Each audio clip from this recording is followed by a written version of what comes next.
كو واحد لو بان يهي حسب يري قوميات حل الله يوعيو شيخ يري مساج كلمته كان كروا أيو إذا تري الشعب حل الله يوعيو مجرو وامرنا سيدايداي هدان دي شيغو ميدبكا مساجدka intuu galay wax duubaya maad garatay marta Soomaaliyeed 3 sano baan idin sheegay midabkaasi markuu xukuumadani marka midabka ay leedahay maad garateen mise waad garan weydeen ma gowsa beesheen annaga idin sheegayna bismillaahir rahmaanir rahiim ugu horreyn waxaan halka salaamaya shacabka Soomaalida ku salaamayno salaanta islaamka bacda salaan waxaan halkan ka soo gudbinayaa laba mowduuc kan ugu horeeya dhacdadii 25 October ka dhacday reportka garoonka Wiilwaal ee magaalada Jigjiga ee Faasha Xumayd wixii dhacay 25 ilaa shalay oo ahayd 29 inta u dhaxaysay dhacdooyinkii isbedbedelayay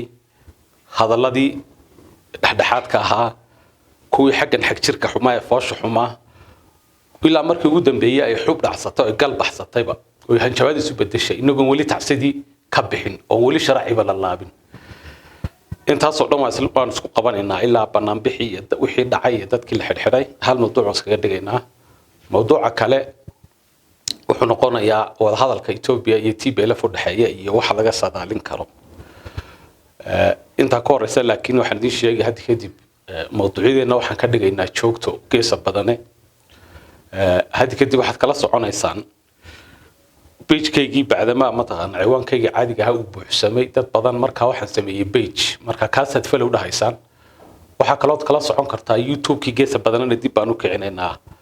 dhinacan errorka sako marka labadaba waad kala socon karaysaan page-ka Siraaj Aadan follow waad dhahaysaan YouTube-ka geesa badan oo hadda ku horjiri jireen isagana dib baan yaan u hagaajin waad kala socon karaysaan inta ka horeysa laakiin waxaan idin sheegay inaad la socotaan xukuumadda balna marxaati ka ahaataan muddo yar qoraalkeena iyo hadalladeena inay u dulqaataan iyagoo xeerinaya xorriyadul qowlka ay sheegayaan ee afka haduu wax ka jiro dimuqraadiyadda ay sheegayaan ee afka haduu wax ka jiro sharciga ay dhigteen haduu wax ka jiro inay u dulqaataan qoraalada iyo hadalladaas oo xaqiiq kaliya ah bumburin ayna ku jirin kaliya dhaliil ah inagoo kaashanayna sharciga ilaalinayna isla sharciga iyagu ay dhigeen ay qoreen balina inta u dulqaataan ha karaan wakaas taas marxaati waad ka ahaanaysan marka waxaan iska bilaabanaynaa mowduuceena ugu horeeya oo aanu bixinay digasho iyo barorquusis October 25 dhacdadii Faasha Xumayd waad la wada socotaan garoonka wixii ka dhacay meelahan civil aviation ku inta badan ba marka laga soo tago xarunta madaxtooyada Itoobiya looga taliyay Abiy uu fariisto meesha la is oran karo waa abri soo raacdo waa garoonkii noocaas ah wixii ka dhacay waad arkaysaan dhacdadii Faasha Xumayd xukuumaddu maxay ka tiri dadku maxay ka yiraahdeen halkay ku dambeysay marka ugu dambaysa afar cisho gudahood maxaa dhacay October 25 dhacdadii Faasha Xumayd baa dhacday xildhibaanka lagu dilay xildhibaanka kale lagu toogtay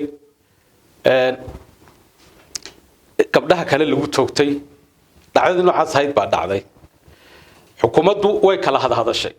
boolisku wuxuu yiri waad ogtiin komishnarka booliska iyo ku-xigeenkiisu waxay yiraahdeen waad ka warqabtaan hoggaanka nabadgelyada ku-xigeenku isna wuu hadlay waad ka warqabtaan kuwa kale way hadleen madaxweynuhu qoraal buu soo dhigay isaguna isku dhex jira waad ka warqabtaan waxa soo dhan maxay ku dambeysay hadana 25 dhacdadii bay nagu dhacday 26 waxay ahayd maalintii dadku ay isu soo baxeen isu soo bax karana ma ahayne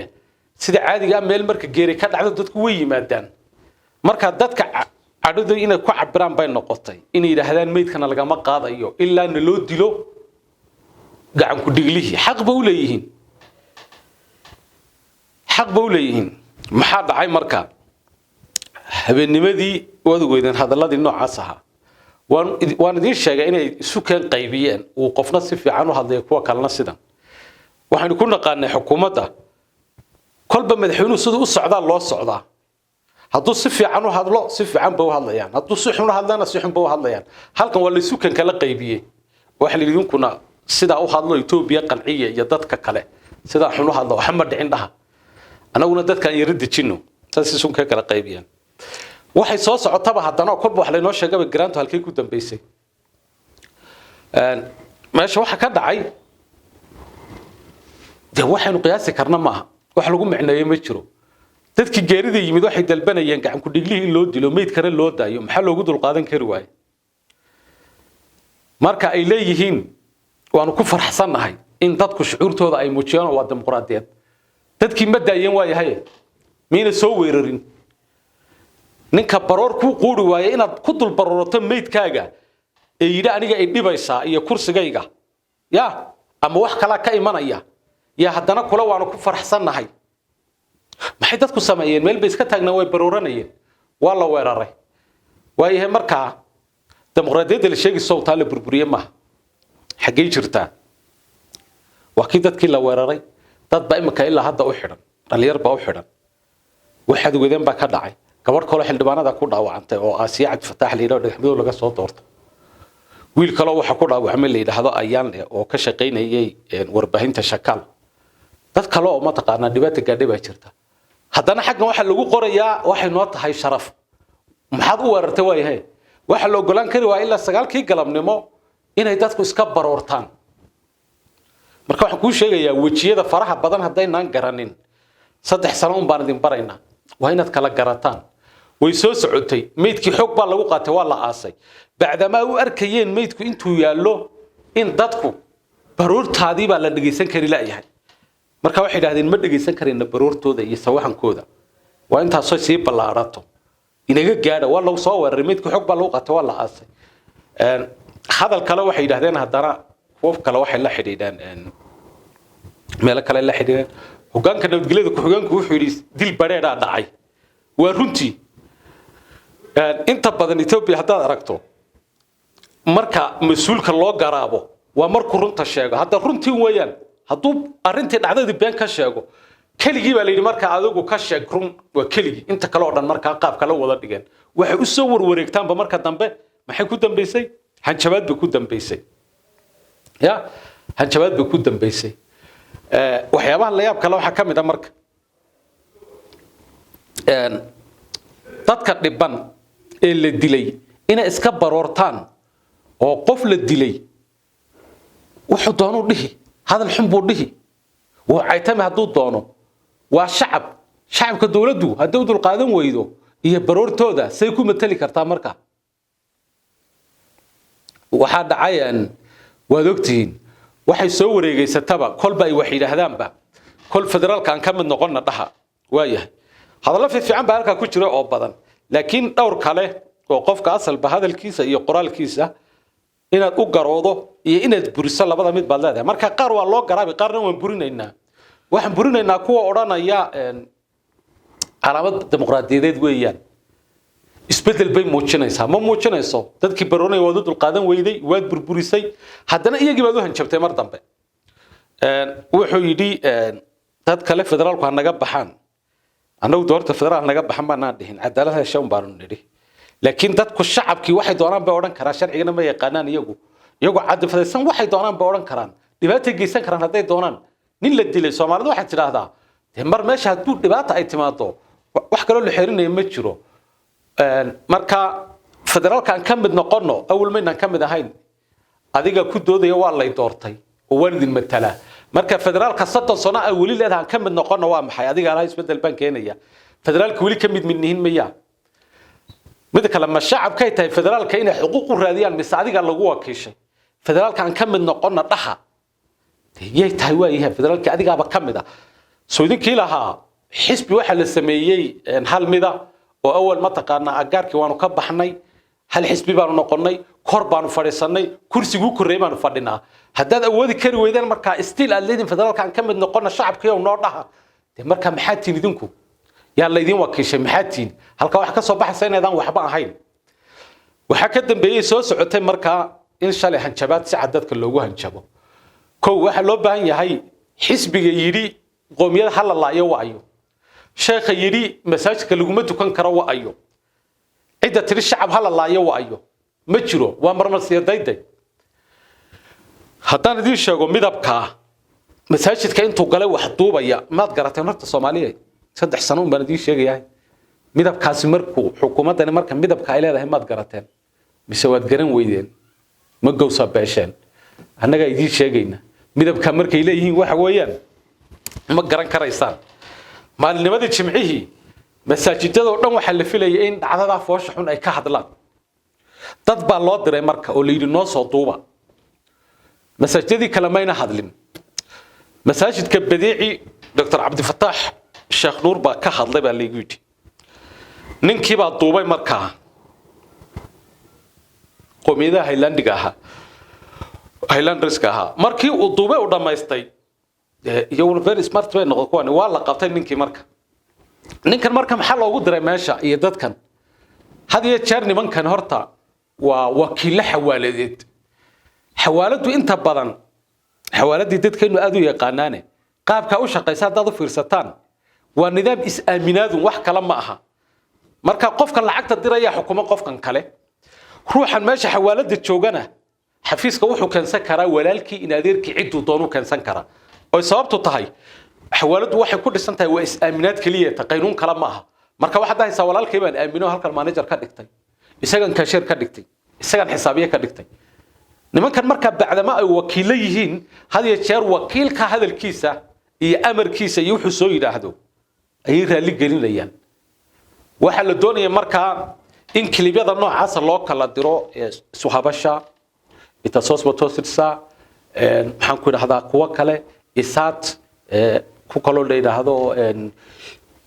Ethiopia Media Service oo hadda cusub kooyo waa in loo kala diro deetana kor loo qaado leeyahay kaliya meesha waxa meesha jooga Ethiopian waa madaxweynaha dadka kale oo dhan waxay doonayaan qoomiyadaha in la laayo